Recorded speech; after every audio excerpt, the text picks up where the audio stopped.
Now obviously I'm not gonna face the camera because I wanna look at the sun. See, the first thing you have to do in the morning is you have to see the sunrise. Now, some people believe that you just need to get bright light in your eyes, and so it's fine to go outside when you wake up, and the time at which you wake up doesn't matter. If you wake up at 2 p.m., do you think that's a good idea? The sun's spectrum differs throughout the day, and at sunrise, it's very special. It doesn't have any UVA, doesn't have any UVB, it has a lot of blue, and it has a lot of red.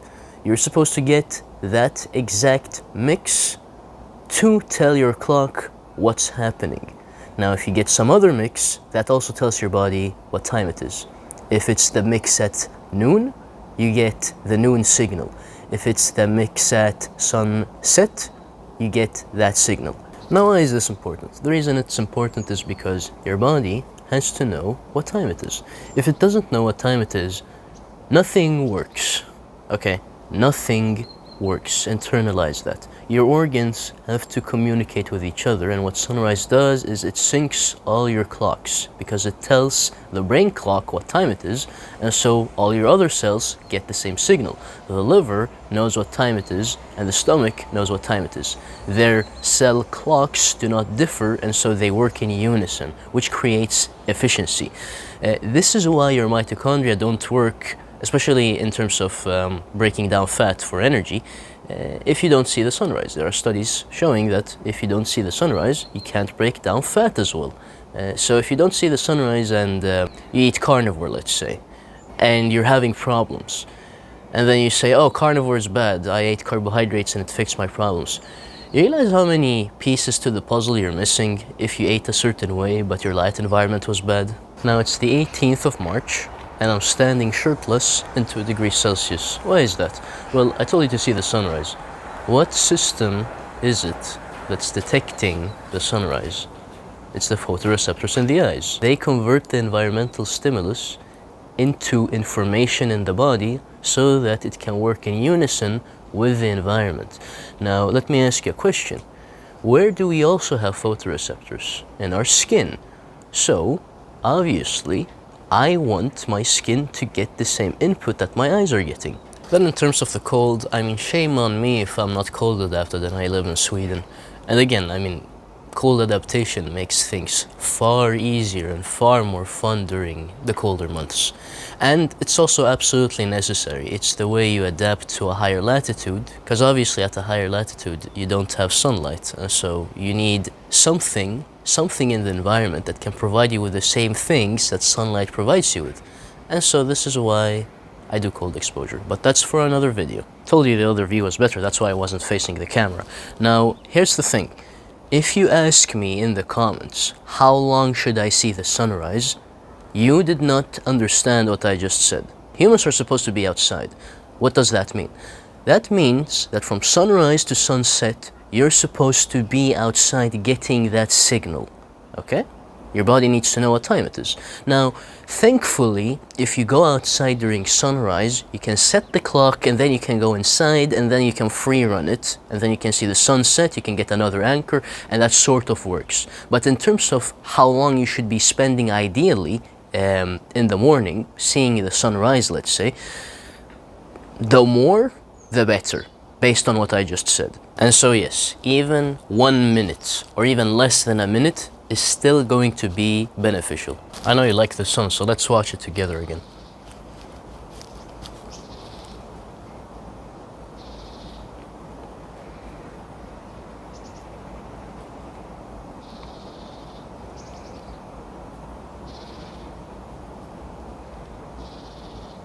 So there's a reason why I don't do these videos.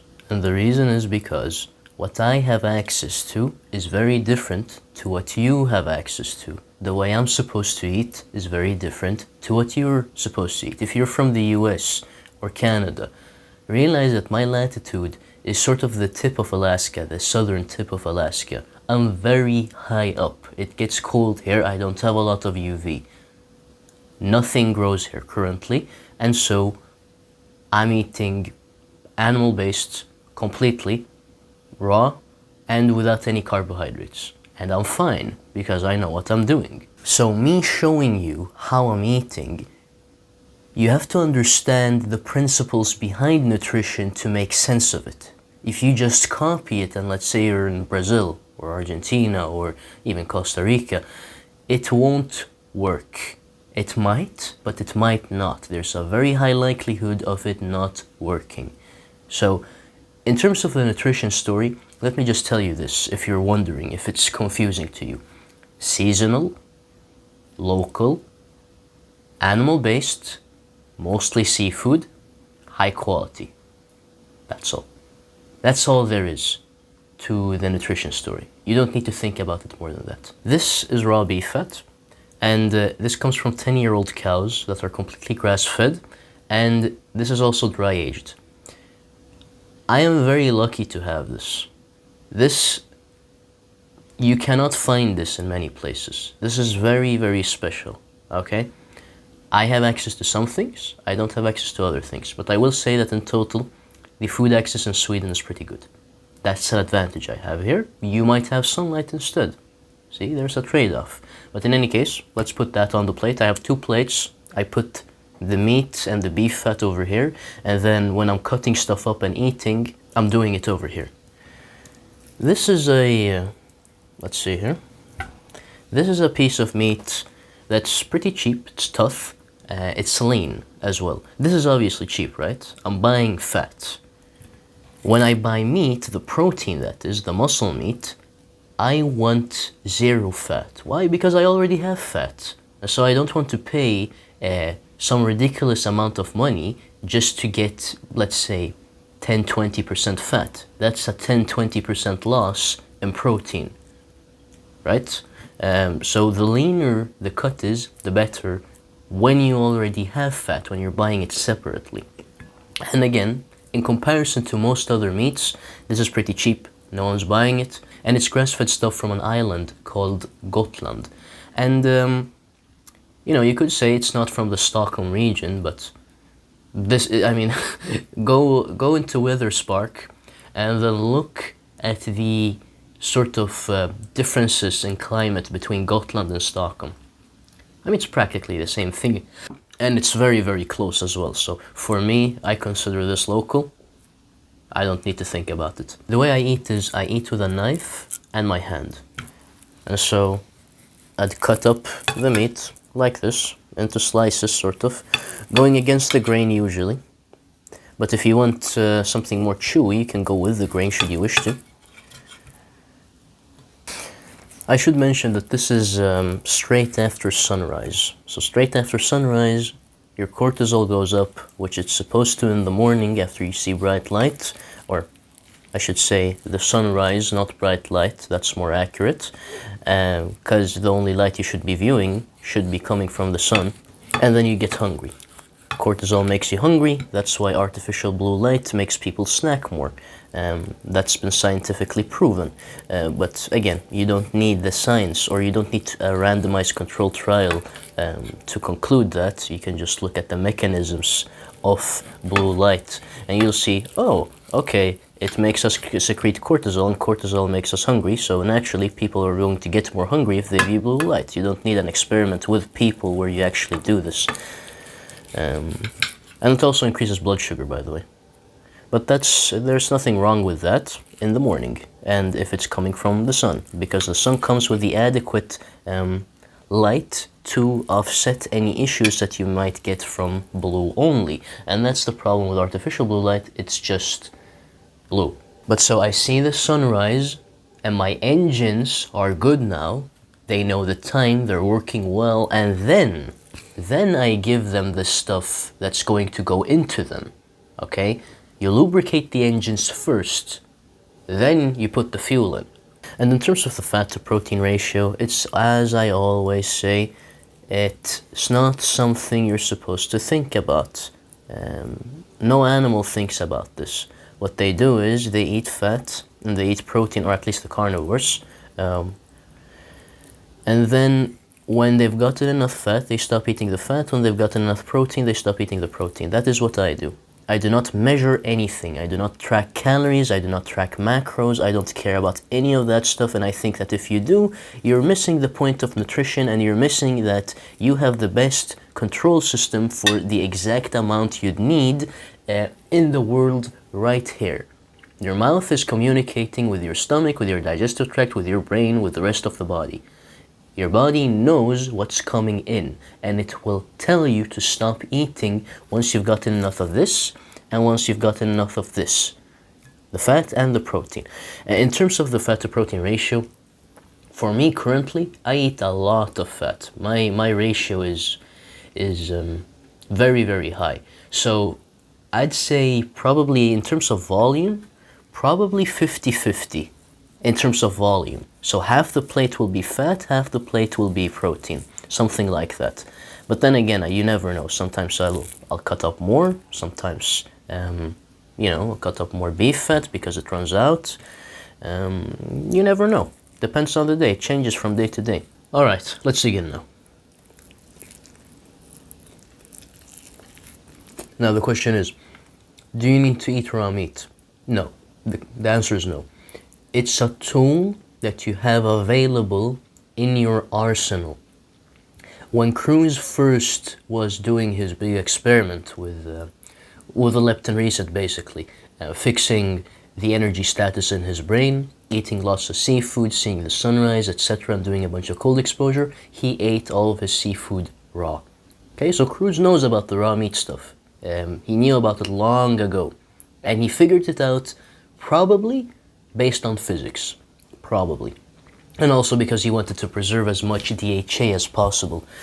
Dr. Sarah Pugh, good friend of mine, God bless her, she also eats raw meat. And she's just experienced personally that it works really well for her. Me, I've been doing it since I was 17. Less than 1 month after turning 17, I started eating raw meat. And I haven't found any food group that is better, and that's the reason why I eat it. That's all.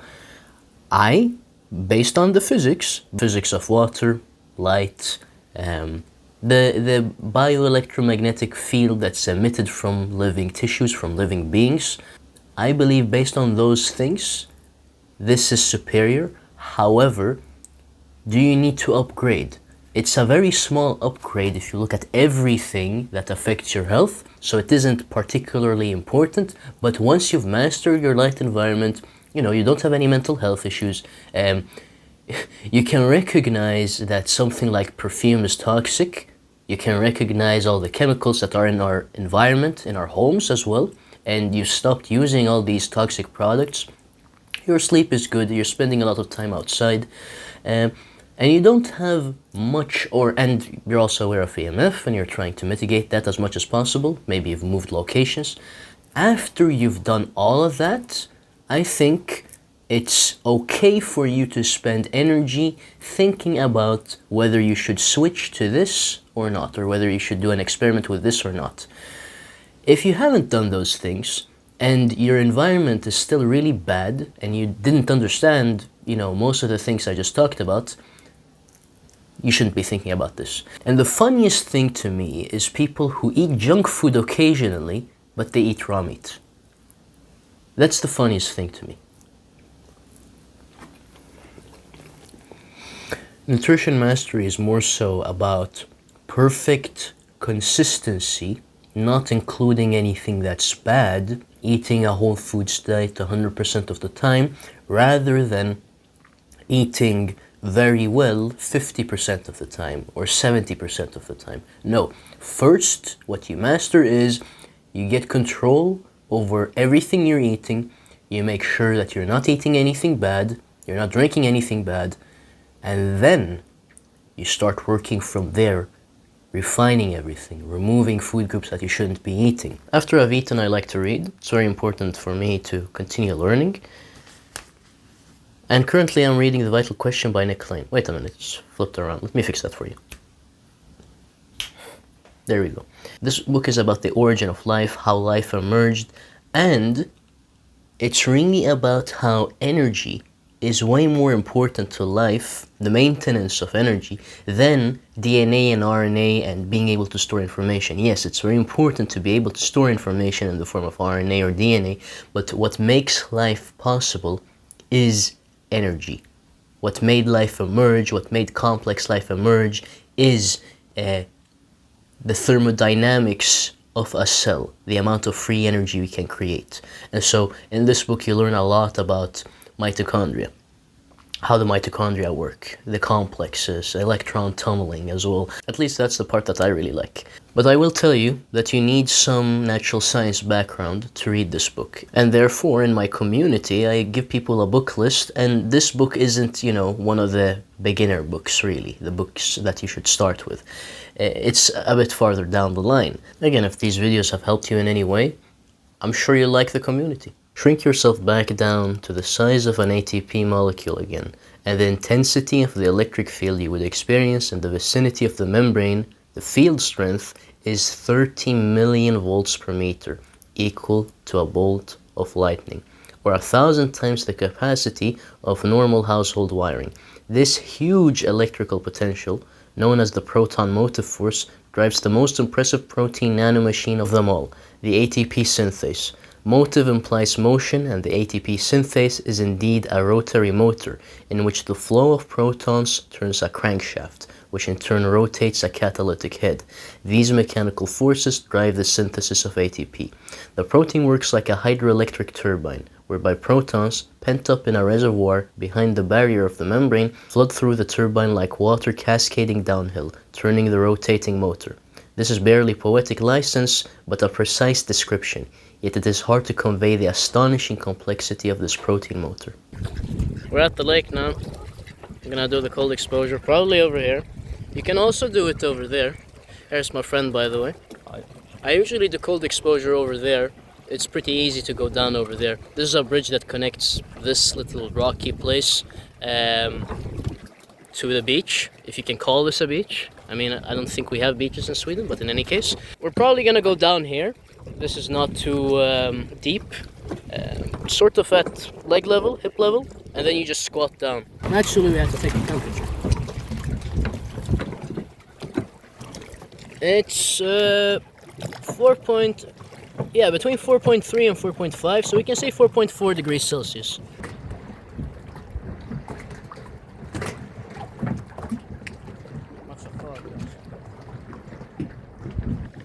Ja, vill du ha den så här? Nej, jag vill ha den på bäddet. Ja, men hur många på bäddet? Vill man den nu? Ja, mannen.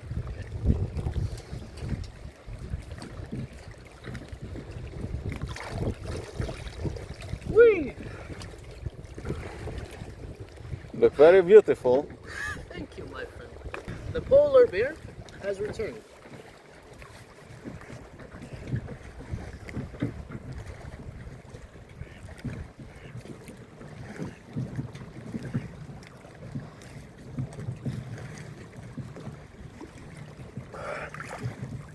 Ooh. Ooh. Rain freeze. Nice to see that we don't have any spraying of the skies today. No planes flying around. I've noticed that there are specific days where I see a bunch of trails. But today, not such a day, thankfully. I ate my first meal at 7 a.m. and now I'm gonna eat my second meal and it's 2:30 p.m. And for me, it's very important, or for anyone really, it's very important to not consume anything that's dense in energy, that has energy in general. So you would say calories, but I don't really like using the word calories. But you get what I mean, anything that disturbs you metabolically in between meals, okay? And you want your meals to be synced to the light environment because they become anchors. And, when your body produces gastric acid, that's also controlled by the circadian rhythm to some degree. The process becomes way more efficient. The process of digestion becomes way more efficient if you eat at the same time every day. And that's why I eat after sunrise. And that's why I eat sort of at the same time for my second meal. And it's always prior to sunset. Never ever eat when it's dark. Very big mistake. During that time, you're producing melatonin, and eating basically disturbs not just melatonin, by the way, you get into cellular repair state. You get into the state where you're repairing your cells. You increase autophagy. That is what happens when it gets dark. If you eat, you disturb that process. That's why you're supposed to eat when it's bright outside, because then the process of autophagy is not really active, or not as active, I should say. And obviously, I'm eating the exact same thing. This is what you saw in the morning. And I'm not gonna eat all of this. I'm gonna eat the meat. Maybe, I have meat in the fridge. Maybe I'll open that and I'll continue eating some meat if I feel like this isn't enough protein. And then I'll eat fat until my body says, oh, we don't want any fat anymore. And for example, let's say I buy mackerel, like 5 mackerels, fresh. In the store, they just remove the guts, that's all, and then I fillet it at home. If I've bought mackerel, what you'll see me eat this entire day would be mackerel. First meal, second meal. Until I finish the mackerel, then maybe I find mackerel, maybe I don't find mackerel, and then I buy, well, the beef fat I always buy, every week, 2 kilos. But then I'd buy meat instead, just lean meat instead. So for me, it's not really about, oh, I'm gonna eat this at this meal and then that at that meal. It's more, this is what I caught at the grocery store, at the supermarket, or wherever it is that I got the food, the butcher store, etc. And then I'm gonna eat it, and then when I run out of it, I'm gonna go hunt again, basically. But it's modern hunting, where you don't have to do a lot of running. Unfortunately, it's a less healthy form of hunting, but you get what I mean. At least the end result is sort of the same, you still get to eat. Now I'm outside at sunset. Again, there's no sun that I'm seeing that's setting, but this works the exact same way. That's how it works. You just go outside at the time at which sunset or sunrise happens, and you get the exact same effect.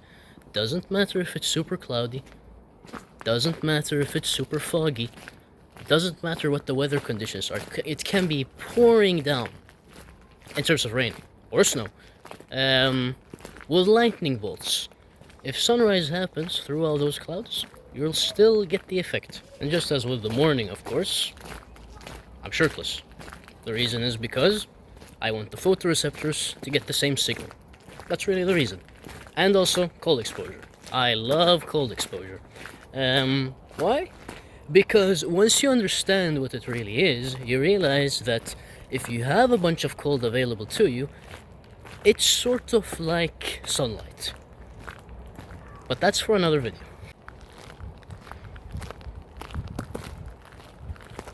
And as the sun sets, when I achieve excellent health, I know you can do it.